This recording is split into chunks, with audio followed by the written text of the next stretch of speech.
It's 3 a.m. Your heart is racing. Your mind won't stop. You've prayed about it. You've journaled about it.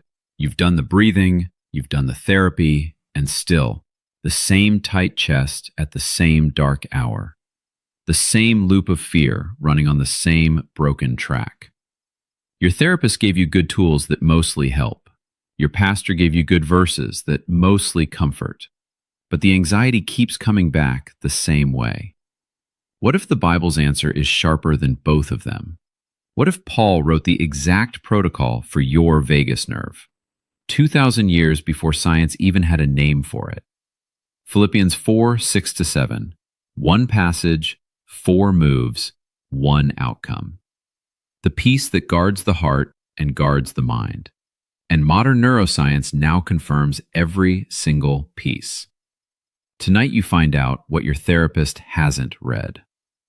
Rome, 61 AD. A damp stone chamber under the Praetorian Guard. Paul sits in chains he has worn for nearly 2 years now. The trial date keeps shifting. The verdict is unknown. The lamp on the wall flickers in the cold draft. Paul could be killed tomorrow. He has every reason to panic. Acts 28. Paul lived under house arrest in his rented house. Soldiers chained to his wrist in rotation around the clock. No privacy, no certainty, no control over his future. And in that cell, Paul picks up a quill and writes a letter. To the church at Philippi, a small Greek coastal church, a church that loved him and worried about him deeply. They sent money. They sent Epaphroditus. They sent prayer. Paul writes back to comfort them when he is in the chains. And inside that letter sits 4 short verses on anxiety. Philippians 4:6-7. Quiet inside a Roman death cell. Do not be anxious about anything, Paul writes to them, but in every situation, by prayer and petition, with thanksgiving, present your requests to God. And the peace of God will guard your heart and mind.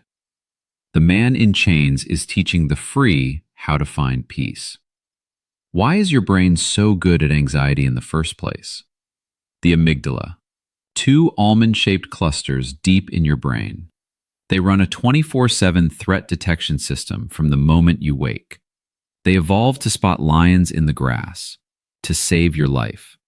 But they cannot tell a lion from an unpaid bill anymore. The same alarm fires for both, the same flood of cortisol. Your heart races, your chest tightens, your stomach turns. The default mode network kicks on the second you stop moving. The brain's spinning loop, the network that runs while idle. It rehearses past hurts. It pre-rehearses future hurts. Susan Nolan Huxema called this rumination the wheel. The more you spin the wheel, the deeper the groove gets. The groove eventually feels like the only road in your head. So you wake at 3 a.m. and the wheel is already turning. Anxiety is not weakness. It is a body in alarm mode. It is the amygdala still trying to save you from a lion, even when the lion is just a Monday morning email, even when the lion is something that already happened, even when the lion is something that may never come. The body cannot tell the difference. The body just runs. And here's the part Paul understood before anyone named it. The body has a brake pedal too, not just a gas pedal. There is a specific nerve that calms the alarm down. There is a specific practice that engages that nerve. And Paul wrote the protocol in 4 short verses from his cell. The vagus nerve, the longest nerve in the human body. It begins at the base of your skull. It travels down, through the throat, past the heart, into the lungs, down into the gut, into nearly every major organ. The word vagus is Latin for wandering, and it wanders. Stephen Porges named what this nerve does back in 2011, polyvagal theory, the science of the body's calm switch. When the vagus nerve fires, your heart slows down, your breath deepens, your stomach unclenches gradually, your inflammation drops, your blood pressure falls, Your prefrontal cortex comes back online from the alarm. You go from fight or flight into rest and digest. Doctors measure this through heart rate variability.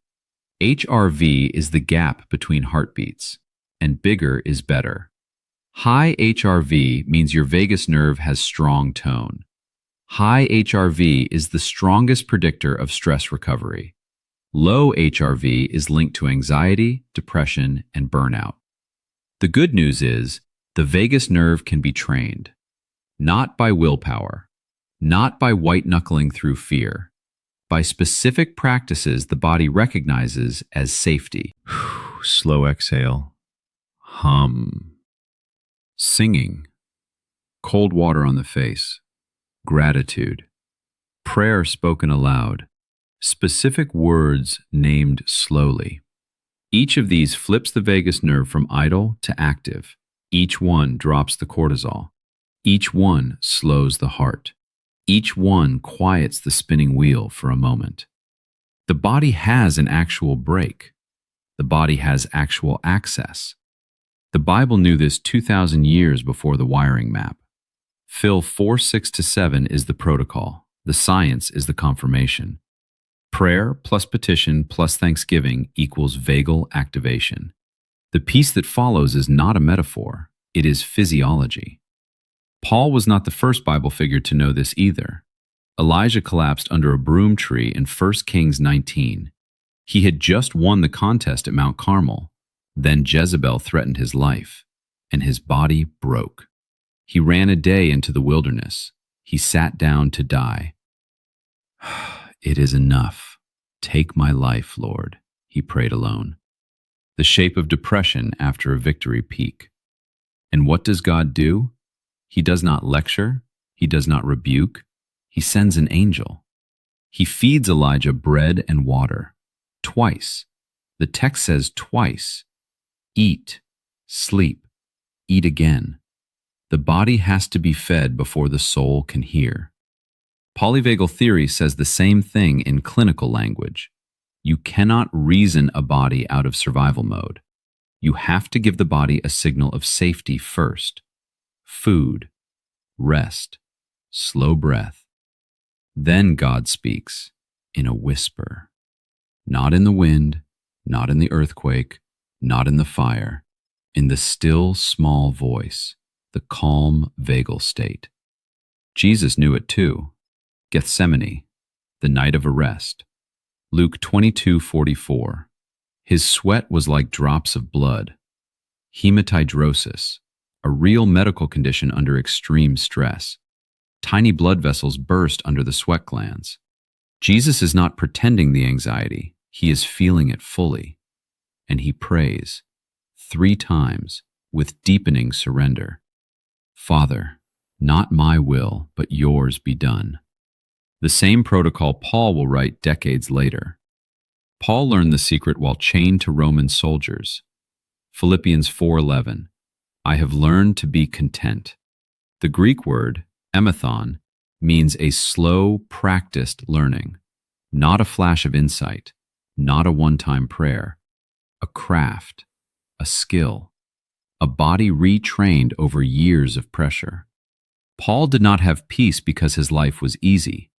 Paul had peace because he had learned the exact protocol, and he wrote it down for the church at Philippi, and he wrote it down for you sitting at 3 a.m. tonight. Phil 4:6. Do not be anxious about anything. The Greek word for anxious is merimneo, Strong's G3309. It literally means to be pulled in pieces, the same word Jesus used. Do not be merimneo for your life. To be anxious in Greek is to be divided, to be fragmented, pulled in many directions until nothing holds together. If this is meeting you in the place you wake up tight, pause. Subscribe to this channel right now if it has been helping. Comment one word for me in the comments below. Peace. Because there is still more truth to come on the other side. May God be with you in this story. Stay close to the end. So Paul gives the protocol for putting yourself back together. 4 moves. 4 exact moves the body recognizes. Move 1 is prayer, prosuke in the Greek text. Prosuke means to turn toward, to face God deliberately, not desperate scattered begging, a turning of the body. You name where you are. You name who you are speaking to. This alone activates the prefrontal cortex of the brain, the wise part the amygdala had shut down in the alarm. Just by naming what is happening, the wheel begins to slow. Move 2 is petition, diasis, the specific named ask. Not God help me, but the named exact thing in detail. Naming the specific fear strips it of its abstract power. Clinical psychology calls this practice affect labeling. Matthew Lieberman at UCLA mapped it in fMRI back in 2007. Naming an emotion drops amygdala activity in real time. The Bible knew the brain mechanism 2,000 years early. Move 3 is thanksgiving, Eucharistia. Gratitude named, not vague thanks. Specific named gifts in this exact moment. Gratitude collapses the default mode network spinning. Robert Emmons at UC Davis ran the foundational gratitude studies. Daily gratitude practice strengthens the calm response over weeks, not just a feeling, a measurable shift in the nervous system. Move 4 is making your request known. Neuroscience, though. Not hiding it, not suppressing it. Lay it down in the open. Suppression spikes cortisol, confirmed across multiple studies. 4 moves total. Turn, name, thank, release the request. Paul wrote it as a sentence. Neuroscience wrote a textbook. Both arrive at the same place, the peace of God. Phil 4:7. The peace of God that surpasses understanding. Surpasses understanding because it lives below your thinking, below cognition, in the body, in the vagal nerve itself, in the slow heart and the soft jaw and the released breath. The Greek word for peace is eirene, the bound together state, the exact opposite of merimnao, the undivided self again. Anxiety pulls apart. Peace draws together, whole. Merimnao is the broken thread. Eirene is the woven cloth. Philippians 4:7. It will guard your hearts and your minds. The Greek word for guard is phrourese, a military term, a garrison around a city, a wall around a treasure. The peace of God stations soldiers around the heart, and specifically around the mind that will not stop spinning.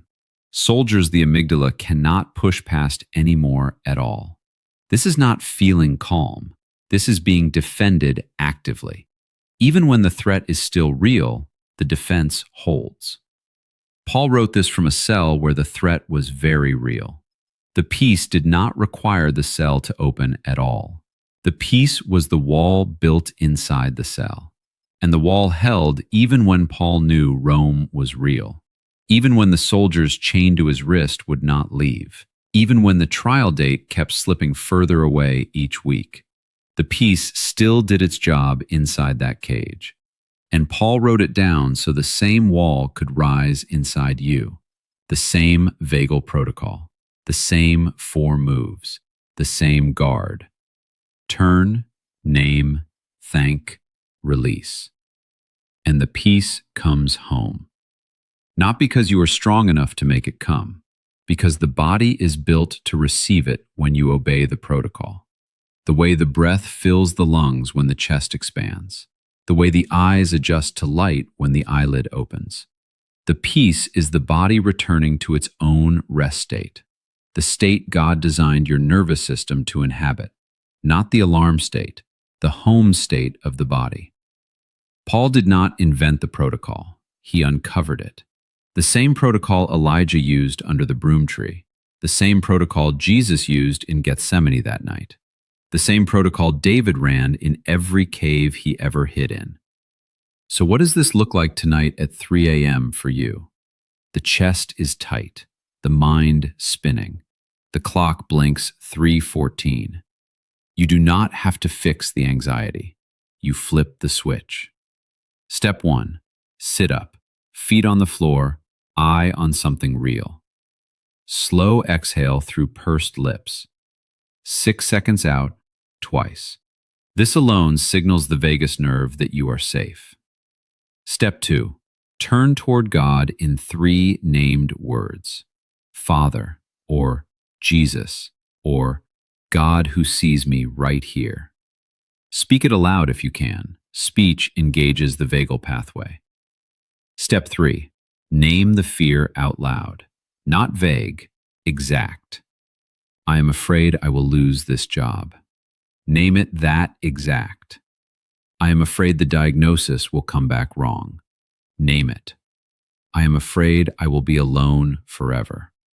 Whatever it really is, naming drops the amygdala. The brain calms when seen. Step 4. Name 3 things you are thankful for tonight. Not generic, specific. 3 named gifts within 10 feet. The lamp, the breath in your chest, the roof above the bed. Gratitude collapses the spinning default mode network. Step 5.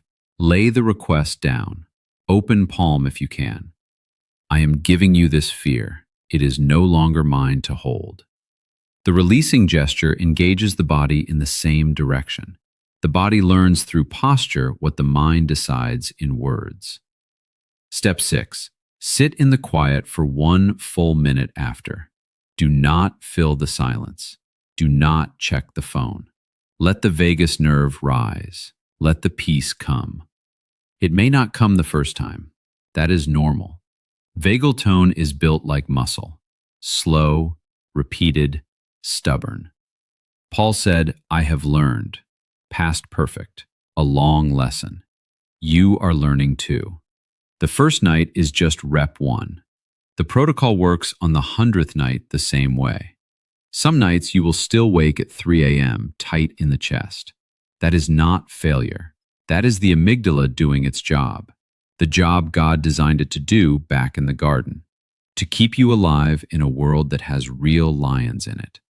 The goal is not to silence the alarm forever. The goal is to teach the body how to come back home. To know where the brake pedal is when the gas is stuck. To know which 4 moves return the nervous system to rest. Paul kept practicing this protocol his whole entire life, from the prison letter to his final execution under Nero. Tradition holds Paul was beheaded on the Ostian Way in 67 AD. He had practiced the protocol for nearly 30 years by then, and by the end he could write, I have finished the race, 2 Timothy 4:7. The final letter, the same calm voice. The peace had become the floor he stood on every single day. That is what the body does when the protocol is repeated. The brake pedal becomes muscle memory. The wall becomes home. The alarm does not disappear, it just stops being king. Anxiety is no longer the room you live in, it is the weather. And the room is built with the 4 moves Paul wrote you. Turn, name, thank, release. Over and over, night after night, until the body learns the road home better than the road to fear. This is what Paul meant by peace that surpasses understanding. It does not require you to understand it to receive it tonight. It just requires you to walk the 4 moves until they take hold. 2,000 years ago, Paul sat in a Roman prison cell. He looked at the chains on his wrists and the trial ahead, and he wrote one Greek word the world had been missing: eirene, peace, the undivided self, the woven cloth. So what does eirene actually teach you about your own anxiety? First, peace is not the absence of the cell around you. Paul wrote peace from the cell while still inside the cell. The body can rest while the trial is still pending in the world. Second, peace is a learned protocol, not a personality trait.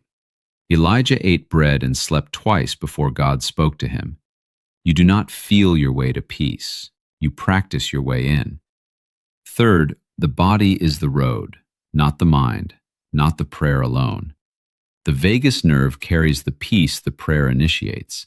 Slow exhale, named fear, specific thanks, open hand, one letter.